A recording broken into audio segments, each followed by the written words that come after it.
صل على سيدنا محمد وعلى آل سيدنا محمد وبارك وسلم۔ معزز سامعین کرام، بزرگان محترم، اللہ کا بے انتہا شکر و احسان ہے کہ اللہ رب ذوالجلال نے ایک اور رمضان المبارک ہماری زندگیوں میں نصیب فرمایا۔ رمضان کی بابرکت گھڑیوں میں، ساعتوں میں اللہ تعالیٰ نے ہمیں داخل فرمایا، جسے رمضان کا مہینہ عطا کر کے رب ذوالجلال نے ہمارے اوپر احسان فرمایا ہے۔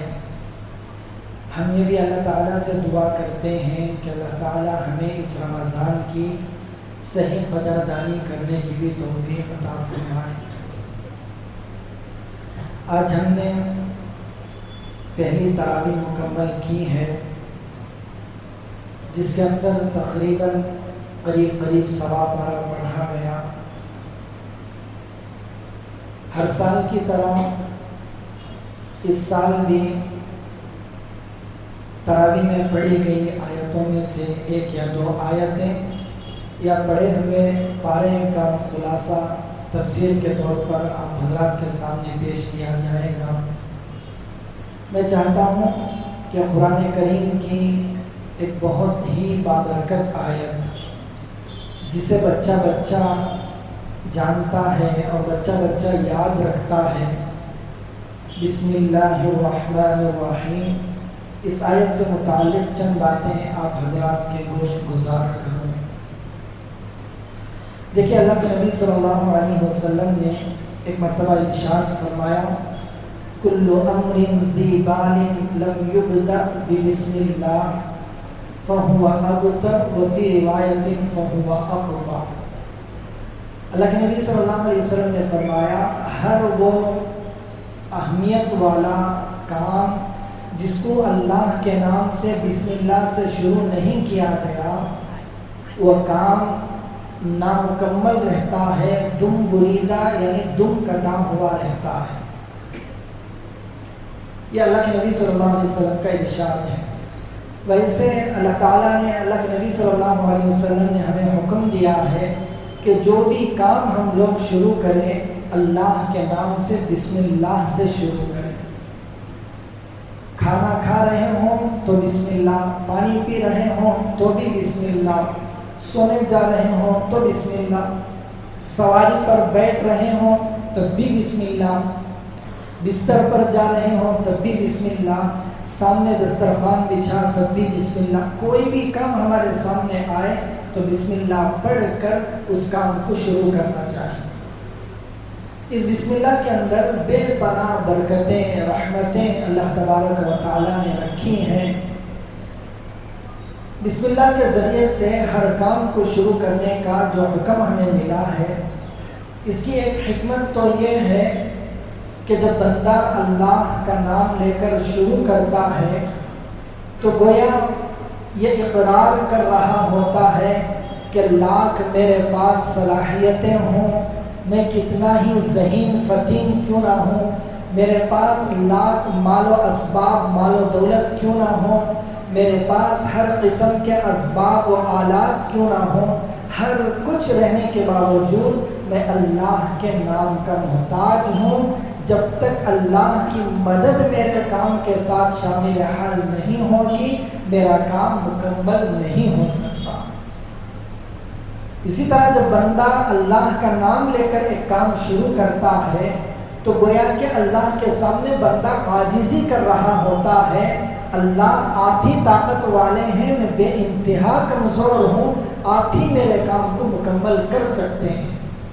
ہر قسم کے خزانے، ہر قسم کی طاقتیں قادر مطلق آپ ہی کی ذات ہیں، میں ہر لمحہ ہر سیکنڈ کے لیے آپ کا محتاج رہوں گا۔ جب یہ کام میں شروع کر رہا ہوں تو اللہ مجھے اس کام کو پائے تکمیل تک پہنچا۔ یہ بندے کی دعا ہوتی ہے۔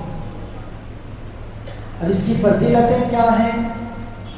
حضرت جابر بن عبداللہ رضی اللہ عنہ کی ایک روایت ہے، پیارے نبی صلی اللہ علیہ وسلم نے فرمایا، جب بندہ گھر میں داخل ہوتا ہے، بسم اللہ پڑھ کر، اور جب کھانا بسم اللہ پڑھ کر شروع کرتا ہے تو شیطان اپنے دوستوں سے، ساتھیوں سے کہتا ہے کہ چلو بھئی اب یہاں سے نکل چلتے ہیں کہ اس بندے نے بسم اللہ پڑھ لیا ہے، ہمارا اس گھر میں نہ کھانا ہے اور نہ سونا ہے۔ اور جو بندہ بسم اللہ پڑھے بغیر گھر میں داخل ہوتا ہے، بسم اللہ پڑھے بغیر کھانا شروع کر دیتا ہے، تو شیطان اپنے دوستوں کو بلاتا ہے کہ آؤ آؤ، اس گھر میں ہمارا کھانا بھی ہے اور ہمارا سونا بھی اس گھر میں موجود ہے۔ اگر ہم اپنے گھروں سے، اپنے کھانوں سے شیطان کو اور اس کے اثرات کو دور کرنا چاہتے ہیں تو ہر جگہ بسم اللہ پڑھنا پڑے گا۔ در منصور کی یا روح البیان کی غالباً ایک روایت ہے جس کے اندر حضرت جابر بن عبداللہ رضی اللہ عنہ ہی سے روایت کیا گیا ہے کہ جب بسم اللہ الرحمن الرحیم یہ آیت کریمہ نازل ہوئی تو مشرق کی طرف سے بادل ہٹ گئے، ہوائیں رک گئیں، دریا ٹھہر گئے، شیطان کے اوپر آگ کے انگارے برسائے گئے، جانوروں نے اس آیت کو سننے کے لیے اپنے کان لگا دیے۔ اللہ رب العزت نے قسم کھا کر فرمایا کہ جو بھی بندہ اس آیت کو پڑھ کر اپنا کام شروع کرے گا میں اس کے اندر اپنی برکتیں ضرور رکھوں گا۔ ایک اور روایت روح البیان کی ہے، بڑی عجیب روایت ہے کہ اللہ کے نبی صلی اللہ علیہ وسلم جب معراج پر ساتوں آسمانوں پر تشریف لے گئے، وہاں پر آپ علیہ الصلوۃ والسلام نے دیکھا کہ 4 نہریں بہہ رہی ہیں، پانی کی، دودھ کی، شراب طہور پاک صاف ستھری شراب کی اور ایک شہد کی، 4 نہریں وہاں پر بہہ رہی تھی۔ قرآن میں بھی اس کا تذکرہ ہے، اللہ تعالیٰ نے تذکرہ فرمایا۔ اللہ کے نبی صلی اللہ علیہ وسلم نے سیدنا جبرائیل علیہ السلام سے پوچھا، جبرائیل بتاؤ یہ نہر کہاں جا رہی ہے؟ تو حضرت جبرائیل علیہ السلام نے فرمایا، پیارے نبی صلی اللہ علیہ وسلم یہ جبرائیل حوض کوثر تک جا رہی ہے۔ پھر نبی صلی اللہ علیہ وسلم نے پوچھا، جبرائیل یہ بھی بتاؤ کہ نہر آ کہاں سے رہی ہے؟ تو حضرت جبرائیل علیہ السلام نے فرمایا، پیارے نبی صلی اللہ علیہ وسلم میں تو نہیں جانتا کہ یہ نہر آ کہاں سے رہی ہے، آپ اللہ سے دعا فرمائیں کہ اللہ تعالیٰ آپ کو بتلا دے گا۔ اللہ کے نبی صلی اللہ علیہ وسلم نے دعا فرمائی، اللہ نے ایک فرشتے کو بھیجا، اس فرشتے نے کہا کہ اے نبی آپ اپنی آنکھوں کو بند کر لیجئے۔ نبی صلی اللہ علیہ وسلم نے آنکھوں کو بند کیا، پھر آنکھوں کو آپ نے کھولا تو آپ کے سامنے ایک سفید قبہ تھا، وہاں پر ایک درخت تھا، قبہ کہتے ہیں گنبد کو، اب اس کے سامنے ایک گنبد تھا۔ نبی صلی اللہ علیہ وسلم نے فرمایا وہ گنبد اتنا بڑا تھا کہ پوری انسانیت اور پورے جنات کو جمع کر کے اس گنبد پر رکھا جائے تو اس گنبد پر وہ جنات و انسان ایسے لگیں گے جیسے ایک بڑے پہاڑ پر ایک چھوٹا سا پرندہ بیٹھا ہو، اتنا بڑا گنبد وہاں پر تھا۔ اور اس گنبد کا جو دروازہ تھا اس پر تالا لگا ہوا تھا۔ نبی صلی اللہ علیہ وسلم نے دیکھا کہ نہریں اس گنبد سے نکل رہی ہیں۔ خیر دیکھ کر اللہ کے نبی صلی اللہ علیہ وسلم واپس آنے لگے تو اس فرشتے نے کہا، اے نبی کیا آپ اس گنبد میں داخل نہیں ہوں گے؟ آپ صلی اللہ علیہ وسلم نے فرمایا اس گنبد پر تو تالا پڑا ہوا ہے، میں کیسے داخل ہو سکتا ہوں؟ تو اللہ کے نبی صلی اللہ علیہ وسلم اس فرشتے نے کہا کہ اے نبی آپ دروازے کے پاس جا کر بسم اللہ الرحمن الرحیم پڑھیے، اللہ تعالیٰ دروازے کو کھول دیں گے۔ نبی صلی اللہ علیہ وسلم نے اس آیت کو پڑھا، دروازہ کھلا، جیسے ہی اندر داخل ہوئے تو دیکھا کہ ایک بڑے حرفوں میں بسم اللہ الرحمن الرحیم لکھا ہوا ہے، اور وہاں پر جو بسم اللہ میں بسم کی جو میم ہے اس میم سے پانی کی نہر، اللہ کی ہا سے دودھ کی نہر، اور رحمان کے میم سے اور شراب طہور کی نہر، اور رحیم کے میم سے شہد کی نہر وہاں سے جاری ہے۔ اللہ تبارک و تعالیٰ نے فرمایا، اے محمد صلی اللہ علیہ وسلم جو بھی بندہ اخلاص کے ساتھ دکھاوا اور ریاکاری کے بغیر اس آیت کو پڑھے گا میں ضرور اس بندے کو ان نہروں سے سیراب کر کے رہوں گا۔ بزرگ و عزیزوں، بے شمار اس آیت کی بسم اللہ الرحمن الرحیم کی فضیلتیں، اس کے فائدے کتابوں میں لکھے ہیں۔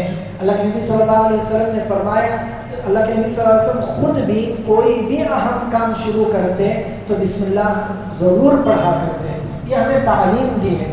دیکھیں اس کے اندر اللہ کی جو دو صفات کا تذکرہ ہے، بسم اللہ میں بسم کہتے ہیں نام کو، اللہ یہ اللہ کا نام ہے، اللہ کے نام کے ساتھ اس کے صفاتی جو دو نام یہاں پر ذکر کیے گئے ہیں، ایک رحمان ہے دوسرا رحیم ہے۔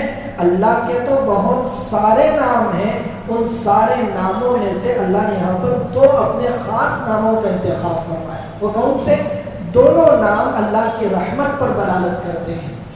جب بندہ اس آیت کو پڑھ کر کام شروع کرتا ہے تو گویا کہ بندے کو ایک امید پیدا ہو جاتی ہے کہ مایوسی اس کے اندر نہیں رہتی، چونکہ اللہ کی رحمت کا تذکرہ ہے تو اللہ کی رحمت سے ایک امید بندے کو لگ جاتی ہے، بندے کو مایوسی نہیں ہوتی۔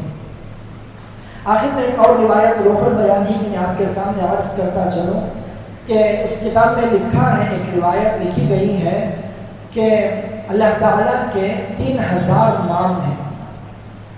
1000 نام اللہ نے فرشتوں کو بتلائے ہیں، 1000 نام اللہ نے انبیاء کو بتلائے ہیں، پھر بقیہ 1000 ناموں میں سے 300 ناموں کا اللہ نے تورات میں ذکر کیا، 300 ناموں کا زبور میں اللہ نے ذکر کیا، 300 ناموں کا انجیل میں ذکر کیا، بقیہ 100 ناموں میں سے 99 نام اللہ نے قرآن پاک میں ذکر کیے، اور ایک نام اللہ تعالیٰ نے کسی کو نہیں بتلایا، وہی جو اسم اعظم وغیرہ کے نام سے مشہور ہے۔ پھر آگے لکھا ہے کہ اللہ تعالیٰ نے بسم اللہ الرحمن الرحیم میں ان 3000 ناموں کا خلاصہ جمع کر دیا ہے۔ جو بندہ اس آیت کو بسم اللہ الرحمن الرحیم کو پڑھتا ہے تو گویا کہ اس بندے نے 3000 ناموں کو پڑھا، ان 3000 ناموں کی برکتیں اس بندے کو حاصل ہو جاتی ہیں۔ تو بہرحال بہت ساری اس کی فضیلتیں ہیں۔ اللہ تعالیٰ ہمیں ہر کام کے شروع میں بسم اللہ پڑھنے کی، اس کی فضیلتوں کو حاصل کرنے کی توفیق عطا فرمائے۔ ویسے تو ہم کام کرتے ہیں لیکن ہمیں عادت نہیں ہوتی، یاد نہیں رہتا کہ ہم کام کے شروع میں بسم اللہ پڑھیں۔ یہ رمضان کا مہینہ برکتوں کا، رحمتوں کا مہینہ ہے، تو اس مہینے میں ایک ضروری کام جو ہمیں ایک کرنا ہے وہ یہ ہے کہ ہر کام کے شروع میں بسم اللہ، اور ہر کام کے لیے جو اللہ کے نبی صلی اللہ علیہ وسلم نے مسنون دعائیں سکھائی ہیں، ان دعاؤں کا اہتمام رمضان میں سیکھ لینا ہے۔ بڑی پیاری دعائیں ہیں، آپ ایک ایک دعا کو سامنے رکھ کر اس کا ترجمہ پڑھیں تو آپ کو اندازہ ہوگا کہ پڑھنے میں لکھنے میں تو 2-4 الفاظ ہی ہیں، لیکن سمندر کے اتنے معنی اس کے اندر سمائے گئے ہیں۔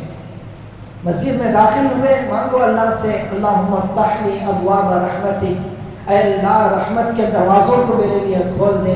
جب مسجد سے باہر نکلے تو اللہ سے مانگو، اللہم انی اسألک من فضلک، اللہ میں نے رحمت کو تو مانگ لیا، تیرے گھر سے نکل رہا ہوں، آپ کے اپنے فضل کو میرے لیے عطا فرما۔ ہر دعا کے اندر بے پناہ معنویت چھپی ہوئی ہے، وہی بندہ سمجھ سکتا ہے جو اس کے معنی اور ترجمے پر غور کرے۔ تو رمضان کے خصوصی کام میں سے ایک کام یہ بھی ہے کہ مسنون دعاؤں کو یاد کر کے ان کا ترجمہ سمجھ کر ان کا اہتمام کرنے کی عادت ڈالیں۔ انشاءاللہ یہ عادت غیر رمضان میں بھی باقی رہے گی۔ اللہ تعالیٰ کہیں سنی باتوں پر عمل کی توفیق عطا فرمائے۔ وآخر دعوانا ان الحمد للہ رب العالمین۔